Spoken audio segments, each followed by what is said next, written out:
Hi అండి అందరికీ. మీకు గనక నా వీడియోస్ నచ్చినట్లయితే please like, share and subscribe to my channel.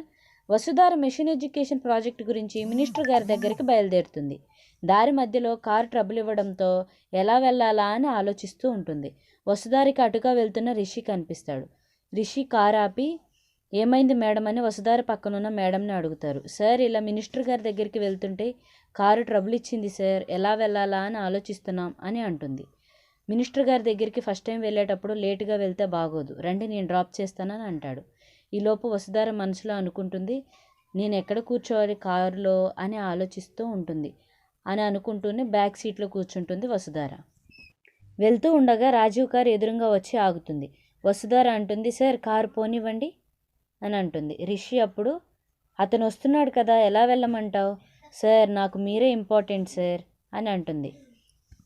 అప్పుడు రాజీవ్ కారు దిగి వచ్చి, రిషి సార్, నా భార్య నాతో పంపించేయండి అని అంటాడు.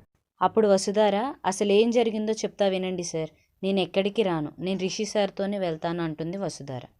రిషి అనుకుంటాడు, ఏంటి వసుధార ఇలా మాట్లాడుతుంది అని అంటూ ఆలోచిస్తూ ఉంటాడు.